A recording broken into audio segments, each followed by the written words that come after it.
Hello, I'm back. I shaved my face. Yeah, I did. All nice and clean.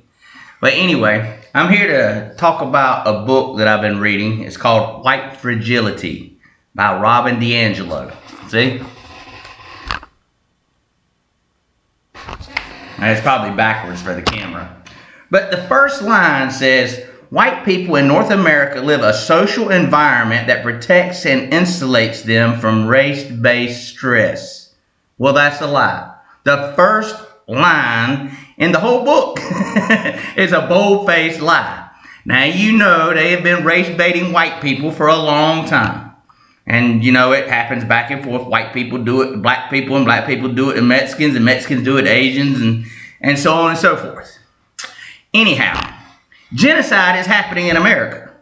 You know, a systematic approach to the destruction of a culturalistic or ethnic or a racial group of people, or a religious group of people. You know, genocide happens religiously too. You know, I'm not one for religion. I don't really care for it. It's a bunch of hocus pocus and schizophrenia. But on the other hand, I don't care what religion you are. Just as long as you don't try to witness at my house, my God ain't gonna ask me to witness for you, so I don't need you witnessing for me or your God either. So anyhow, but this book here by Robin DiAngelo called White Fragility is pretty interesting because it talks about an inferiority complex. Now we know that people have an inferiority complex.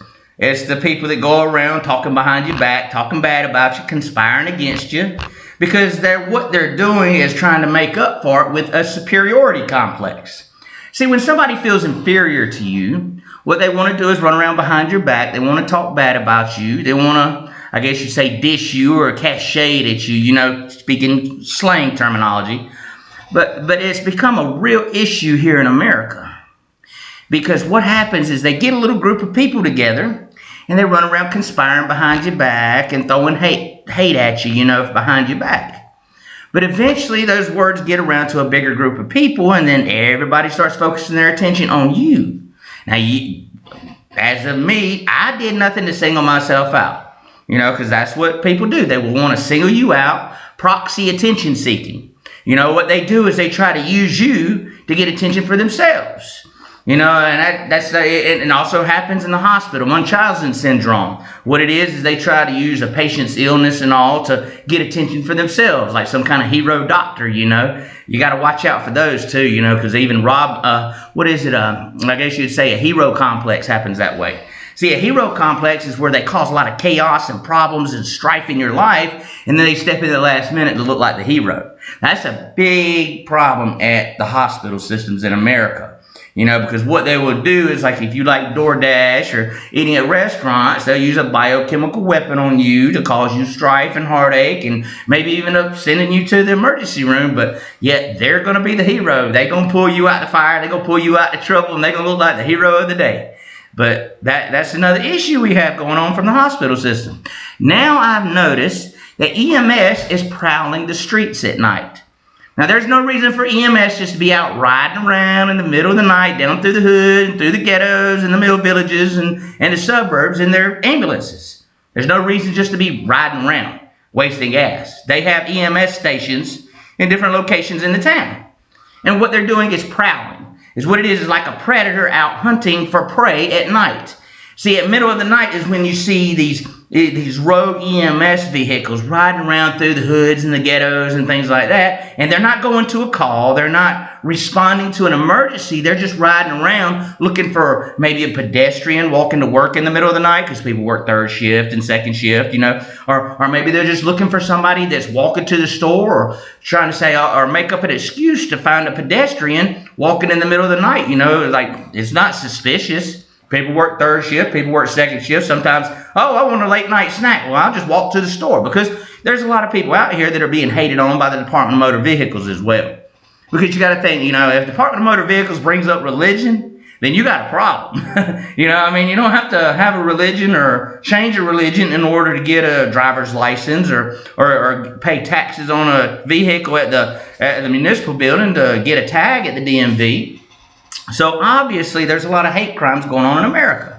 And that's what this White Fragility book that I was talking about is sparked something into my mind to spark an interest. Because people like to use race-baiting comments. Say somebody's like, oh, well, you messed with the wrong woman. Stick with your own kind. Stick with your own people. Well, it's like, well, you got to think, well, who are my people?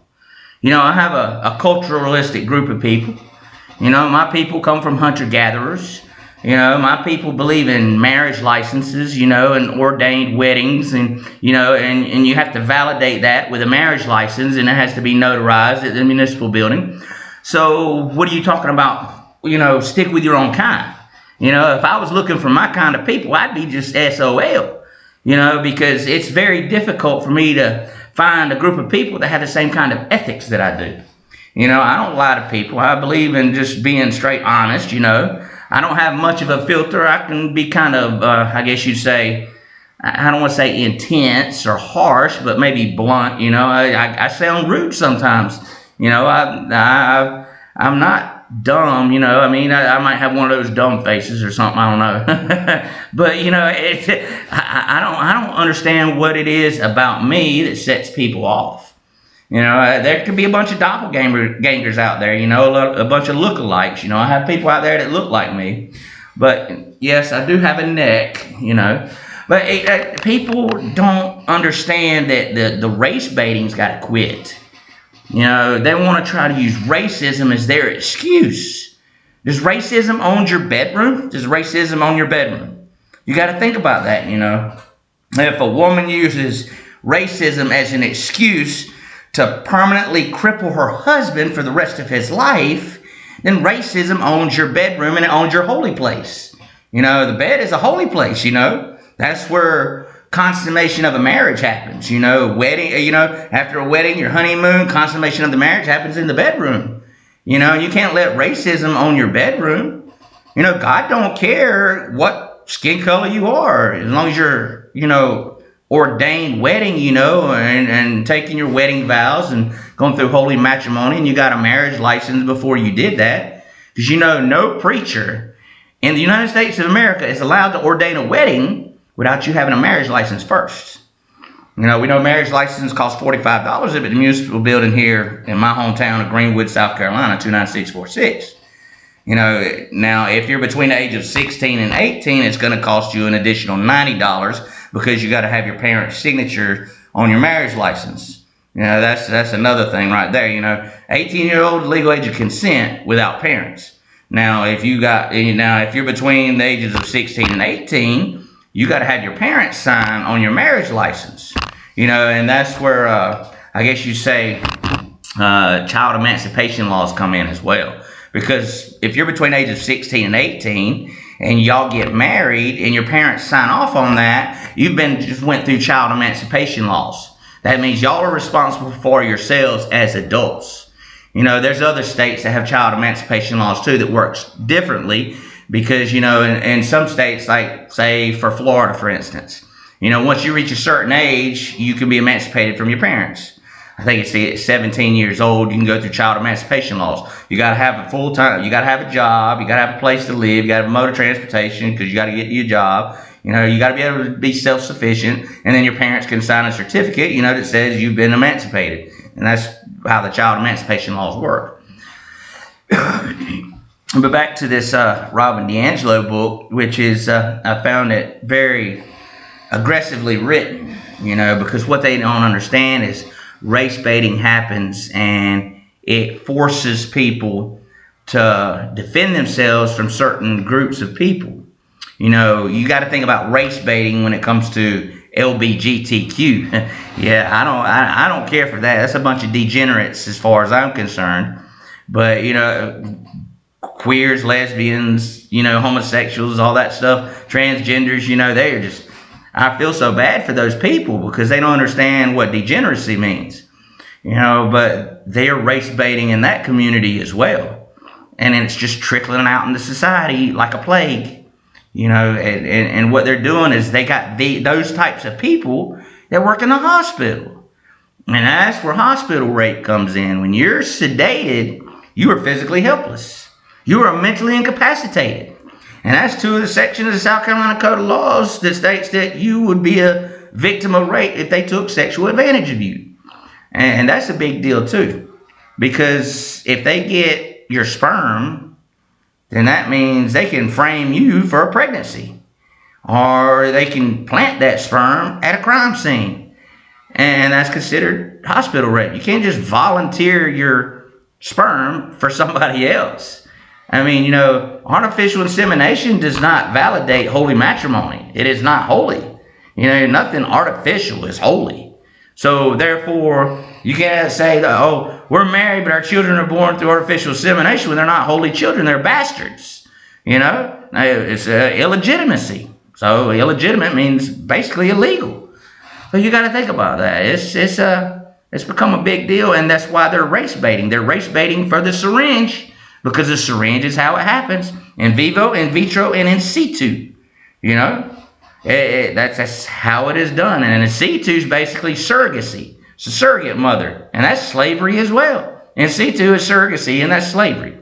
And sex slavery is abolished, and race baiting needs to quit. It's just one thing after another in America here.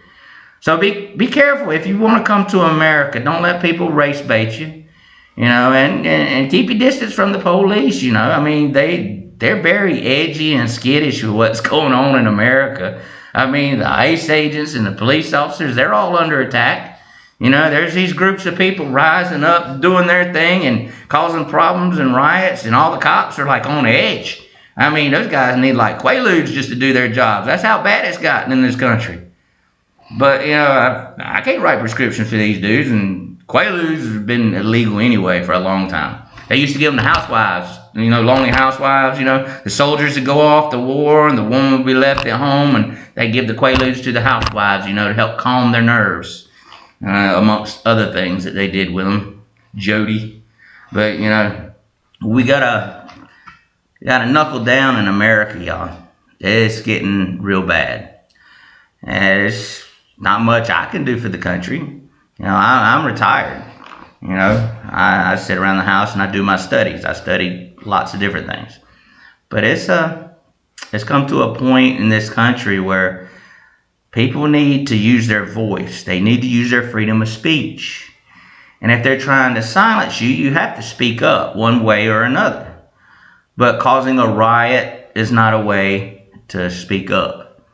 I mean, we have social media. I mean, the only thing I have is a YouTube channel. That's the only thing I have. Never started a Facebook, never started a Twitter or anything else. YouTube channel's all I have. But me alone can't get anything done.